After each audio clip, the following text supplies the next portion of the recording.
after the men's hockey match, after the big match, when they brought in the two hockey player or the children of the hockey player that had been Justin I don't know how to pronounce his Gaudreau? last name. Something like that's that? where I was going Yeah. to stumble.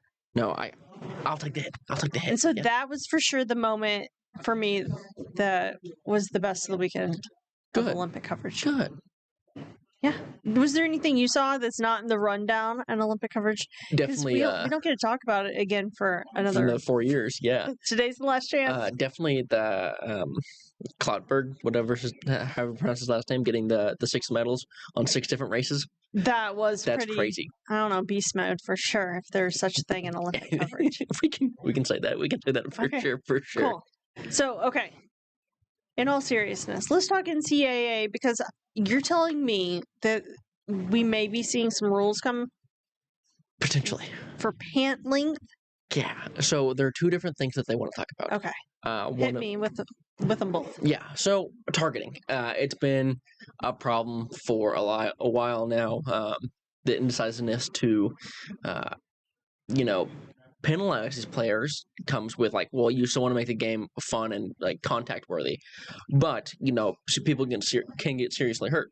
Yeah. So they have this new rule that's going to potentially come into play that if players commit a targeting penalty, they sit out for the first half of the next game they played. So if they get hit in the second half of the game, they'll be taken out for that in the first half of the next game. So, can I ask for a clarification question? Yes. So you're saying the person targeted would be taken out, or the targeter? The targeter. So the person that leads with their helmet first will be taken out of the game for that penalty. I think this is great. I think it's not a bad rule change. It's just I think it's a pretty easy rule change too. It's I think very, it is, but cut then and dry. the only thing you have to do though is be very specific about what is called targeting or not. Yes.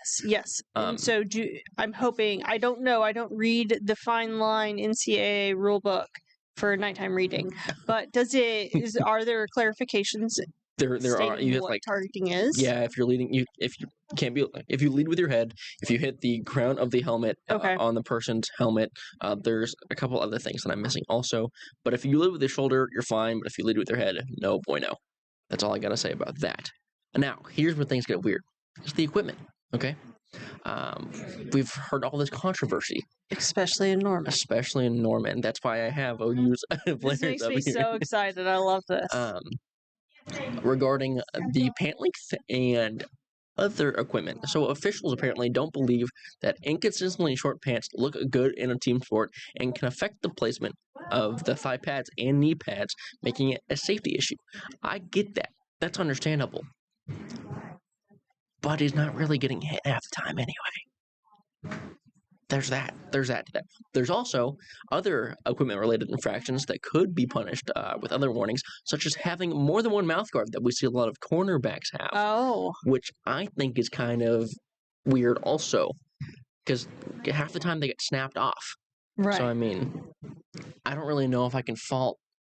I'm all for the targeting rules. Sign us up for those. They sound very thought through. Hopefully. The question is, can we enforce it?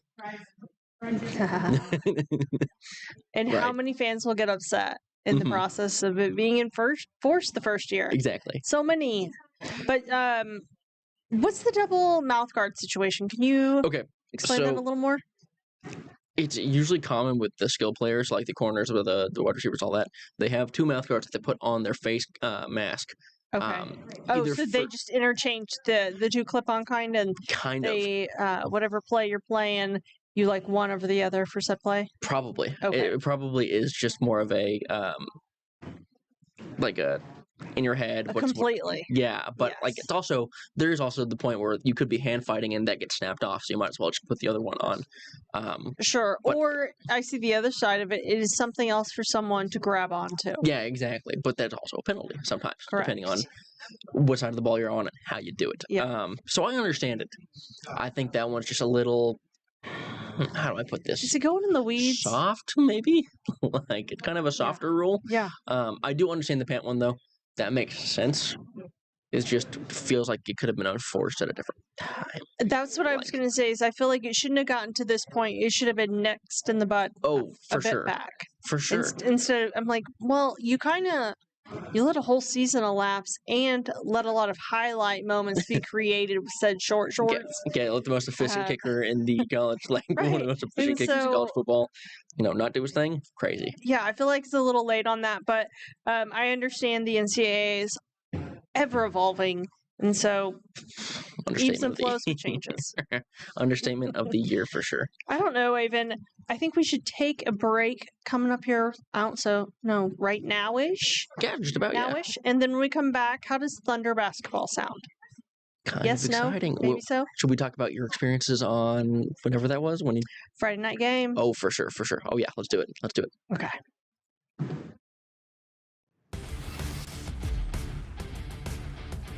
Welcome back to For the Win, sports fans. I'm Jacqueline Ferris with Avon Molinar. Man, it's definitely Monday, Avon. Yeah. But we're coming off some Thunder basketball. 2 wins. Friday night, a W. Sunday night, a W. I do feel like there's a lot of people who would say I have some nitpickings to do about both W's. Yeah. But you know what? A win's a win. What do I have to say about the Sunday night one? What more could you want? Now, before we get into the Jacqueline, I want to talk about your experience on Friday. Yes. Enlighten us. So, what was the halftime show? Because I remember being furious about it and complain. And that was the whole. I was like, I know it's going to be something I don't like because Avon totally set it up for no matter what. It wasn't going to be Red Panda or a dog. I think it was some guy. Yes. Juggling some soccer balls. I know that it's really hard to pick these things, but the people want dogs. I want a dog. Like this just in his hands. Okay. Yeah. I mean, but that's not what other people go for. They go for it was a good game. It was a Friday night. The energy was there. Definitely, in my opinion, I did not see how we were at all going to make it to my predicted score. Yeah. Because it was just so slow. Both teams, just neck and neck, it seemed like it should, and I felt like it shouldn't have been that way.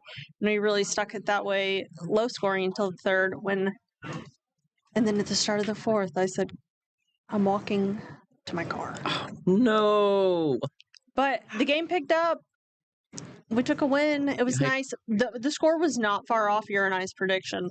It really was not. We're good. We're good at this. Good. We're good at this. So that it's next time we predict, it's going to be so far off. I know. It's going to be so far off. But we also, when we made this prediction, Saban, we did not know who's going to be sitting on the injured reserve list for that game or Sunday's game, for that matter. Did not know that. No, you're right. Yikes. So what do you have for us for Sunday's game? Let's recap that. Oh, it was a beat down. Oh, yes. Okay. We like those, though. Joe scored 22. Cason Wallace scored 20. With 10 assists to help a shorthanded Oklahoma City beat the Cleveland Cavaliers 121-113 on Sunday. Your boy Chet had 17 points, 15 rebounds, and 3 blocks. Oklahoma City is now 44-14. And now played without, some of our starters, such as SGA was out with an abdominal strain. Yes. J-Dub strained right hamstring. AJ Mitchell was out, and Alex Caruso. So a lot of our quote-unquote big-name athletes were out also. We got to see the Beard back in Oklahoma City for the first time. And I was pretty excited about a minute, it seems like. And we won. We actually beat sorry, I need to figure out how to say this. It's okay. We ended his winning streak with the Cavs. So he'd been on one, and we ended it. Well, thank goodness. Success for other people always needs to end when it comes in right. When it comes in relation to OKC. What can you say? What can we say? No, it was a good game, good win. Thunder basically led the whole time, but they will be visiting the Raptors tomorrow. Don't have any good insights at the moment for y'all on that game, mainly because I'm scared to give them based off of everything I've said in the past. So. But I want to say that OKC is still sitting pretty at number 1. Oh, yeah. Going to the finals eventually, yeah, for sure. I think so. Let's not get ahead of the horse there. You're right. You're right. You're right. The whole team say don't even say it, Jacqueline. Don't even say it. But the reality is they're just a real basketball team and they're not bionic athletes. Right. And so there's going to be some wins. There's going to be some loss. There's definitely going to be some injury because the season is really long. And so we just need to keep the faith. I do believe the wins will keep coming. Oh, I do too. I do too, for sure. I mean, they're known as the Dogs. They'll be just fine. Oh, for sure. They'll be just fine. Let's take a break. When we come back, college basketball. Let's go, Pokes. Welcome back to For the Win. I'm Jacqueline Ferris with Avon Molinar. It's Monday, Avon, and I don't know about you, but I feel like chatting college basketball because there were a lot of games this weekend. Unfortunately, I'm not going to say great games, but they were games and they were had, and they should be discussed. They should be discussed. Well, I think we should have we start Pokes? You want to start Pokes? Okay. I kind of do. Let's go Poke then. Because let's just be loyal and true. Let's be loyal and true. That's fine by me. Unfortunately, starting with the men, they lost to Colorado. Yep. This weekend. That game was 83-69. That's not a fun loss. That's not a fun loss. That's a rough go. And I want to say, am I right in saying it was at Oklahoma State? No, it was in Buffalo. Okay. It was in Buffalo. Well, it's not. It's still not a good game. Either way, it's not a good game. Yeah. It wasn't fun. It was not fun for anyone, in my opinion. Let's see. The Cowboys are now 16-11, 4-10 in the Big 12. They just, they had their runs. They just couldn't compete. They will go and visit West Virginia on Tuesday, though. So that might be weird for the Big 12 rankings. Maybe they can get to that, that 50 marker. And did the Cowgirls do any better? Nope. No, they did not. Well, that was a harsh sheet. They lost 70. They lost 72-40 to West Virginia this weekend. So you're saying the Boulder beat them and West Virginia beat them? Correct. Great. Yeah, no, it's so where are the Cowgirls headed to next? Next up, they're headed to Iowa State on Wednesday. Okay. We got a little bit of time before that game, but still not good. Still not good stuff. It's unfortunate. And the men, though, you said are headed to West Virginia, so maybe they can fare better there. Yeah, and a little Morgantown action. Maybe we'll see what they do there. We'll see what they do there for sure. I don't know. That seems like a rough patch, though, for both of them. Yes. Yeah. Well, especially with J.C. Hoyt's team, we've been seeing so much increase with them recently, and I guess it's just a setback, but that's all they can do for right now, right? I mean. Yeah. Should we quickly go over the OU men's real quick? I think we should. I think there's something I need to bring out because it's kind of sad. A&M beat OU at Buddy Hield's jersey retirement ceremony. Why'd they pick that? I don't know. I mean, as someone who's a big fan of marketing, that wouldn't have been the game I'd pick to retire that at. But that was unfortunate. That was really unfortunate. But I heard they had a beautiful ceremony, and it was very well attended. And it wasn't that bad of a loss. It was only 75-71. Okay, that's totally better than the OSU games. Scrappy ball, I'm sure. Oh, for sure, yeah. But OU is now 3-11 in SEC play, and they will host Auburn on Tuesday night at 8 p.m. And then quickly, OU versus the Lady Sooners versus the Volunteers. Yes. Reagan Beers putting up numbers as usual, and they did win. They beat the Volunteers, so that's a plus. 100-93. Hey, that's a good win. That is a good win, right? Yeah. There's some positives here. I knew we would end on something good. Thank you, Avon. You're welcome. Really. Thank you, senior ladies, not Avon at all. Well, yeah, I didn't contribute at all, unfortunately. Reagan Beers had a double-double. Sahara Williams had 22 points, and Miss Norman herself scored 19 for the Sooners. They're 21-6 and 9-5 in the SEC. And where do they head next? It's a great question, Jacqueline. They're going to Missouri on Sunday for their regular season finale. We're almost done. So you're saying they have the whole week off in preparation for the season finale? That sounds good to me. Sounds very good. You know what's crazy to me, though, is we're almost done with college basketball. Well, that's the part that I'm shocked about, is that you're like, wait, the regular season last game, what? Right, but we're heading into the sports desert. You know, it makes sense. I didn't realize that there was literally 5 days left at the end of February. We're almost to March Madness. March. It's going to get crazy. It's going to get brackety for sure. We're going to take a quick break here, and when we come back, all things Winter Olympics. Welcome back to For the Win, sports fans. I'm Jacqueline Ferris with Avon Molinar. Avon, this is our last day and opportunity to talk the Milan Winter Olympics. Crazy.